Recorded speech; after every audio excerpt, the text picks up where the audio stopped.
wabarakatuh. Bismillahirrahmanirrahim. Perkenalkan, saya Salsabila Liza Tufahati dengan NIM 202018880036. Pada kesempatan kali ini, saya akan memaparkan proposal skripsi saya yang berjudul Hubungan Pengetahuan tentang Penyakit Metabolik dengan Kondisi Hasil Pemeriksaan pada Masyarakat Desa Badurame, Kecamatan Turi, Lamongan. Guna untuk memenuhi persyaratan ujian proposal pada blok Metodologi Penelitian Fakultas Kedokteran Universitas Muhammadiyah Surabaya tahun ajaran 2023. Yang pertama, untuk pendahuluan dari latar belakangnya, pemerintah Indonesia sudah mulai fokus pada pencegahan penyakit tidak menular atau non-communicable disease, di mana Kemenkes menyebutkan penyakit tidak menular adalah sebuah penyakit yang tidak mengalami proses pemindahan dari orang lain, namun bisa menjadi penyebab kematian paling banyak bagi masyarakat. Nah, hipertensi dan diabetes mellitus termasuk ke dalam kategori penyakit tidak menular. Penyakit tidak menular masih menjadi masalah kesehatan masyarakat yang kritis di Indonesia pada saat ini. Hal ini dikarenakan munculnya PTM secara umum disebabkan oleh pola hidup setiap individu yang kurang memperhatikan kesehatan. Kemudian menurut data yang dikeluarkan oleh WHO pada tahun 2018 menunjukkan bahwa sekitar 26,4% penduduk dunia mengalami hipertensi. Berdasarkan data dari Kemenkes tahun 2018, prevalensi hipertensi di Indonesia mencapai 34,11% dari populasi. Dari hasil persentase tersebut menjadikan Indonesia menduduki peringkat kelima dengan kasus hipertensi terbanyak di dunia. Penyakit tidak menular yang memiliki prevalensi cukup terbilang tinggi selanjutnya di Indonesia yaitu diabetes mellitus. Menurut Badan Federasi Diabetes Internasional atau IDF pada tahun 2019, Indonesia masuk ke dalam 10 besar negara dengan penderita diabetes terbanyak di dunia. Berdasarkan data Riskesdas tahun 2018, prevalensi penyakit diabetes mellitus di Indonesia pada usia lebih dari sama dengan 15 tahun meningkat dari 1,5% pada tahun 2013 menjadi 2,0% pada tahun 2018. Nah, pemahaman masyarakat terkait dengan pencegahan dan penata laksanaan terhadap penyakit hipertensi dan juga diabetes mellitus masih terbatas. Masyarakat belum memahami bagaimana gaya hidup yang tepat agar kondisi tekanan darah dan kadar gula darah selalu dalam batas normal. Kualitas kesehatan juga ditentukan oleh pola hidup seseorang. Oleh karena itu, peningkatan pengetahuan diharapkan dapat meningkatkan kesadaran akan pola hidup sehat sehingga dapat meningkatkan kesehatan seorang individu maupun kelompok. Nah, berdasarkan pemaparan tersebut, maka peneliti tertarik untuk melakukan penelitian mengenai hubungan pengetahuan masyarakat terkait penyakit metabolik terhadap kondisi metabolik masyarakat Desa Badurame, Kecamatan Turi, Lamongan. Adapun rumusan masalahnya yaitu apakah terdapat hubungan antara pengetahuan tentang penyakit metabolik dengan kondisi hasil pemeriksaan kesehatan pada masyarakat Desa Badurame, Lamongan. Adapun tujuan umumnya untuk mengetahui hubungan antara pengetahuan tentang penyakit metabolik dengan kondisi hasil pemeriksaan kesehatan masyarakat Desa Badurame, Lamongan. Adapun tujuan khususnya yang pertama yaitu menganalisis pengetahuan masyarakat Desa Badurame, Lamongan tentang penyakit metabolik. Yang kedua, menganalisis hasil pemeriksaan kesehatan masyarakat Desa Badurame, Lamongan. Yang ketiga, menganalisis hubungan antara pengetahuan tentang penyakit metabolik dengan hasil pemeriksaan kesehatan masyarakat Desa Badurame, Lamongan. Untuk manfaat teoritisnya, hasil penelitian ini diharapkan dapat menjadi bahan kajian untuk mengembangkan ilmu pengetahuan masyarakat terhadap penyakit metabolik ditinjau dari hasil pemeriksaan kesehatan masyarakat. Untuk manfaat praktisnya, yang pertama bagi masyarakat diharapkan hasil penelitian ini dapat dijadikan sumber informasi atau referensi untuk menambah pengetahuan tentang pencegahan penyakit hipertensi dan juga diabetes mellitus. Yang kedua, bagi tenaga kesehatan dan instansi kesehatan masyarakat, dapat digunakan sebagai salah satu sumber informasi data terkait kondisi kesehatan masyarakat dan pengetahuan masyarakat di wilayah tersebut. Untuk tinjauan pustaka, penyakit metabolik atau yang dikenal sebagai sindroma metabolik adalah gangguan metabolik yang dapat meningkatkan resiko berbagai penyakit tidak menular yang angka kesakitan dan kematiannya cukup tinggi, seperti penyakit jantung akibat tekanan darah yang tinggi atau hipertensi dan juga diabetes mellitus. Sindroma metabolik dapat ditandai dengan 5 parameter utama, yaitu kadar gula darah, obesitas sentral, tekanan darah, kadar trigliserida darah, dan juga kadar high density lipoprotein atau HDL.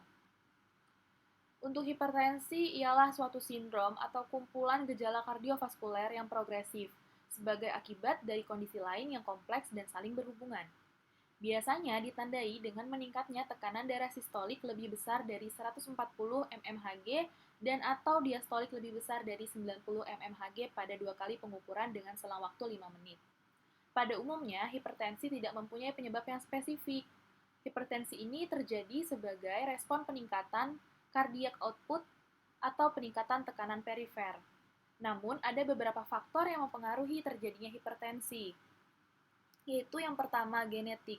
Adanya faktor genetik pada keluarga akan menyebabkan keluarga itu mempunyai resiko penderita hipertensi secara turun-temurun. Nah, untuk obesitas, yang kedua itu berat badan merupakan faktor determinan pada tekanan darah pada kebanyakan kelompok etnik di semua umur. Untuk jenis kelamin, prevalensi terjadinya hipertensi pada pria sama dengan pada wanita. Namun, wanita terlindung dari penyakit kardiovaskuler sebelum menopause, salah satunya adalah penyakit jantung koroner. Kemudian yang keempat yaitu stres. Stres ini dapat meningkatkan tekanan darah sewaktu. Hormon adrenalin akan meningkat sewaktu kita stres dan itu bisa mengakibatkan jantung memompa darah lebih cepat sehingga tekanan darah pun ikut meningkat. Kemudian kurang olahraga. Kurang olahraga banyak dihubungkan dengan pengelolaan penyakit tidak menular karena olahraga yang teratur dapat menurunkan tahanan perifer yang akan menurunkan tekanan darah untuk hipertensi. Kemudian asupan garam berlebih. Badan Kesehatan Dunia atau WHO merekomendasikan pola konsumsi garam yang dapat mengurangi resiko terjadinya hipertensi. Jadi kita mengonsumsi garam itu harus cukupnya, tidak boleh berlebihan. Kadar sodium yang direkomendasikan tidak lebih dari 100 mikromol per harinya. Kemudian untuk kebiasaan merokok. Kebiasaan merokok ini menyebabkan peningkatan tekanan darah. Perokok berat dapat dihubungkan dengan peningkatan insiden hipertensi maligna dan risiko terjadinya stenosis arteri renal yang mengalami arteriosklerosis. Untuk diabetes mellitus, menurut P2PTM Kemenkes RI pada tahun 2020, diabetes mellitus merupakan suatu penyakit menahun berupa gangguan metabolik yang ditandai oleh kadar glukosa darah yang melebihi nilai normalnya. Nilai normal gula darah sewaktu ialah kurang dari 200 mg per desiliter, sedangkan gula darah puasa kurang dari 126 mg per desiliter. Diabetes mellitus disebabkan oleh kekurangan hormon insulin yang dihasilkan oleh pankreas untuk menurunkan kadar gula darah. Organisasi International Diabetes Federation atau IDF memperkirakan sedikitnya terdapat 463 juta orang pada usia 20-79 tahun di dunia menderita diabetes pada tahun 2019, atau setara dengan angka prevalensi sebesar 9,3% dari total penduduk pada usia yang sama. Nah, ada pun beberapa penyebab dari diabetes mellitus sehingga organ pankreas tidak mampu memproduksi insulin. Ini dibagi berdasarkan klasifikasi diabetes mellitus. Yang pertama, ada diabetes mellitus tipe 1. Faktor penyebabnya yaitu faktor imunologi dan juga faktor lingkungan. Yang kedua, ada diabetes mellitus tipe 2. Faktor resikonya atau penyebabnya ialah ada obesitas, usia, dan juga riwayat keluarga. Nah, untuk usia ini, resistensi insulin cenderung meningkat pada usia di atas 65 tahun, biasanya seperti itu. Untuk obesitas, orang yang mengalami obesitas, tubuhnya memiliki kadar lemak yang tinggi atau berlebihan, sehingga jumlah cadangan energi dalam tubuhnya begitu banyak yang tersimpan dalam hati berbentuk glikogen. Nah, insulin merupakan hormon yang bertugas untuk menurunkan kadar glukosa dalam darah, mengalami penurunan fungsi akibat dari kerja kerasnya dalam melakukan tugas sebagai pendistribusian glukosa. Selanjutnya, riwayat keluarga. Jadi diabetes mellitus tipe 2 ini juga bisa dari riwayat keluarga atau faktor keturunan genetik. Untuk selanjutnya, diabetes mellitus gestasional. Faktor penyebabnya yaitu obesitas, riwayat keluarga diabetes, riwayat melahirkan bayi lebih dari 4 kg, riwayat bayi lahir mati, dan juga riwayat abortus berulang. Nah, biasanya untuk diabetes mellitus gestasional ini dialami oleh perempuan. Untuk yang keempat, diabetes tipe lain. Seperti biasanya itu ada radang diabetes yang terjadi sekunder atau akibat penyakit lain yang mengganggu produksi insulin atau mempengaruhi kerja insulin, seperti radang pankreas, pankreatitis, gangguan kelenjar adrenal atau hipofisis, penggunaan hormon kortikosteroid, pemakaian beberapa obat antihipertensi atau antikolesterol, malnutrisi atau infeksi. Nah, ini tinjauan pustaka yang selanjutnya itu tentang pengetahuan. Pengetahuan merupakan hasil tahu yang diperoleh melalui kelima panca indera kita. Sebagian besar pengetahuan manusia diperoleh melalui mata dan telinga. Pengetahuan berupa sebuah fakta dan teori yang memungkinkan seseorang dapat memecahkan masalah yang dihadapi. Pengetahuan dapat diperoleh dari pengalaman diri sendiri maupun orang lain. Menurut Noto Atmojo pada tahun 2012, pengetahuan memiliki 6 tingkatan, yaitu yang pertama tahu atau know. Ini mengingat objek atau memori yang sebelumnya sudah ada. Yang termasuk dalam pengetahuan tingkat ini yaitu mengingat kembali terhadap suatu yang khusus dari seluruh materi yang dipelajari atau rangsangan yang telah ada. Kemudian untuk pemahaman atau comprehension, menjelaskan dengan benar tentang objek yang diketahui dan dapat menginterpretasikannya. Kemudian yang ketiga, aplikasi atau application, kemampuan menggunakan materi yang telah dipelajari atau mempraktikkan ke dalam kondisi yang sesungguhnya. Yang keempat, ada analisa atau analisis, kemampuan menyatakan atau menjelaskan materi ke dalam komponen-komponen. Yang kelima, ada sintesis, merupakan keahlian melaksanakan atau menghubungkan ke berbagai macam bentuk pengetahuan yang dimiliki menjadi satu bentuk pengetahuan yang baru. Yang keenam, yang terakhir, evaluasi. Evaluasi merupakan kemampuan dalam melakukan penilaian suatu objek. Penilaian tersebut berdasarkan suatu kriteria yang ditentukan sendiri atau menggunakan kriteria yang sudah ada. Nah, ada pun faktor-faktor yang mempengaruhi pengetahuan. Terbagi menjadi dua, ada faktor internal dan eksternal. Untuk faktor internalnya, yaitu yang pertama dari segi usia. Usia bisa mempengaruhi daya tangkap atau pola pikir seseorang. Semakin bertambahnya usia, akan semakin berkembang dan semakin meningkatnya pengetahuan yang dimilikinya. Kemudian yang kedua ada jenis kelamin. Berdasarkan pendekatan sosial jenis kelamin, laki-laki lebih cenderung akan melakukan perilaku kurang etis karena mereka lebih fokus dibanding perempuan. Kemudian untuk yang ketiga itu pendidikan. Semakin tinggi pendidikan yang dimiliki seseorang akan semakin mudah menerima informasi dan semakin banyak pengalaman yang dimilikinya. Yang terakhir yaitu pekerjaan. Adanya hubungan pekerjaan dengan tingkat pengetahuan, pekerjaan yang lebih sering menggunakan otak akan lebih berpengaruh kepada daya ingat seseorang yang bertambah atau meningkat karena sering digunakan. Selanjutnya untuk faktor eksternalnya, yang pertama itu faktor lingkungan. Lingkungan adalah kondisi yang ada di sekitar manusia dapat mempengaruhi perkembangan dan perilaku seseorang atau kelompok. Yang kedua ada sosial. Sosial dan budaya ini kebiasaan dalam masyarakat dapat mempengaruhi pengetahuan persepsi dan sikap seseorang terhadap sesuatu. Selanjutnya ada kerangka konseptual. Jadi untuk kerangka konseptual ini ada variabel independen dari saya itu pengetahuan. Pengetahuan itu memiliki faktor seperti yang tadi saya jelaskan sebelumnya, ada dua faktor, eksternal dan internal. Eksternalnya ada faktor lingkungan, sosial, dan budaya, sedangkan internalnya ada usia, jenis kelamin, pendidikan, dan pekerjaan. Nah, selain dari faktor pengetahuan, ada pun juga faktor resiko hipertensi. Ada genetik, obesitas, jenis kelamin, stres, kurang olahraga, asupan garam berlebih, dan kebiasaan merokok. Selanjutnya ada faktor resiko diabetes mellitus. Ada usia, obesitas, riwayat keluarga, faktor imunologi, dan juga faktor lingkungan. Jadi, dari faktor pengetahuan tadi dan juga faktor resiko hipertensi itu bisa mempengaruhi hasil pemeriksaan tekanan darah yang mana hasilnya bisa menjadi hipertensi. Sedangkan untuk faktor pengetahuan dan juga faktor risiko dari DM ini juga bisa mempengaruhi ke hasil pemeriksaan kadar gula darah di mana hiperglikemi atau tekanan kadar gula darahnya itu meningkat sehingga menyebabkan diabetes mellitus. Jadi untuk yang garis putus-putus ini keterangannya variabel yang tidak diteliti, kemudian untuk hasil pemeriksaan tekanan darah dan hasil pemeriksaan kadar gula darah itu variabel dependennya karena dipengaruhi, untuk variabel independennya tadi pengetahuan karena mempengaruhi.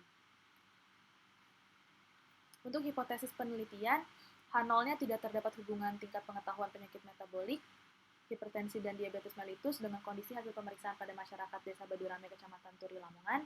Satunya, terdapat hubungan tingkat pengetahuan penyakit metabolik, hipertensi, dan diabetes mellitus dengan kondisi hasil pemeriksaan pada masyarakat Desa Badurame, Kecamatan Turi, Lamongan. Untuk metode penelitiannya, ada rancangan penelitian. Jenis penelitian ini dirancang secara kuantitatif, analitik observasional dengan menggunakan metode cross-seksional. Untuk populasi pada penelitian ini adalah masyarakat Desa Badurame, Kecamatan Turi, Kabupaten Lamongan. Untuk sampel pada penelitian ini adalah masyarakat Desa Badurame yang bersedia menjadi responden dengan usia sesuai kriteria inklusi dan eksklusi. Untuk kriteria inklusinya, yang pertama bersedia menjadi responden, yang kedua masyarakat yang berusia di atas 18 tahun. Untuk kriteria eksklusi, yang pertama masyarakat yang mengalami kesulitan dalam berkomunikasi, yang kedua tidak bersedia menjadi responden. Untuk pengambilan besar sampel pada penelitian ini adalah masyarakat yang bersedia menjadi responden yang memenuhi kriteria inklusi dengan usia di atas 18 tahun. Teknik pengambilan sampel pada penelitian ini menggunakan metode simple random sampling karena sampel diambil secara acak pada populasi masyarakat di Desa Badurame, Kecamatan Turi, Kabupaten Lamongan yang memenuhi kriteria inklusi.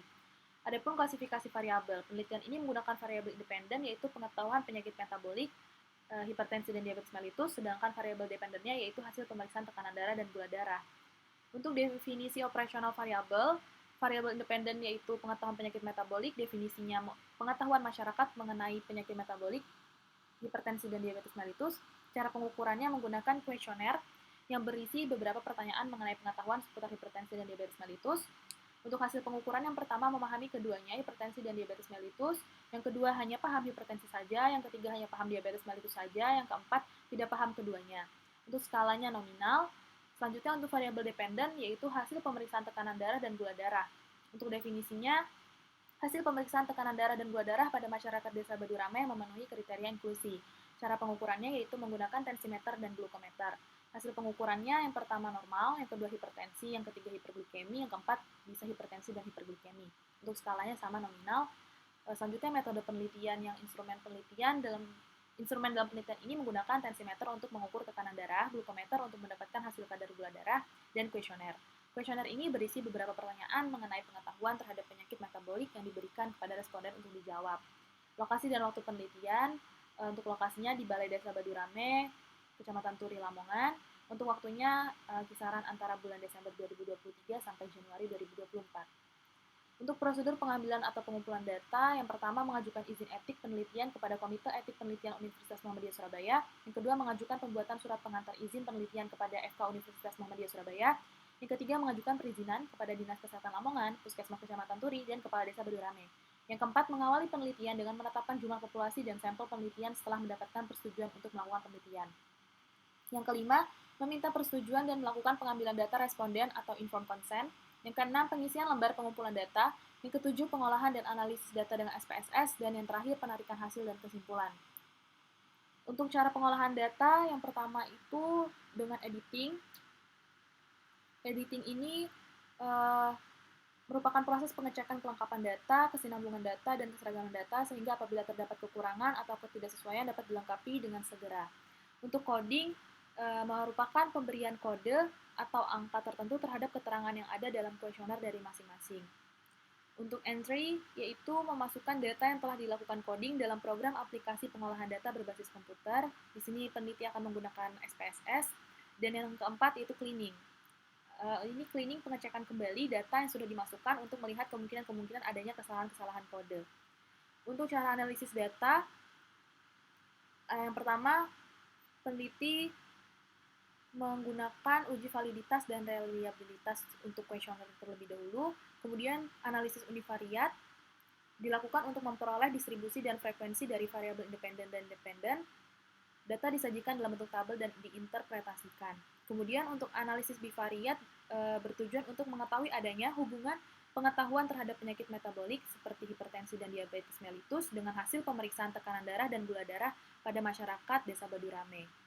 Yang keempat, ada analisis multivariat yang akan menggunakan regresi logistik untuk mengetahui adanya pengaruh pengetahuan masyarakat mengenai penyakit metabolik, hipertensi dan diabetes mellitus terhadap kondisi hasil pemeriksaan tekanan darah dan gula darah.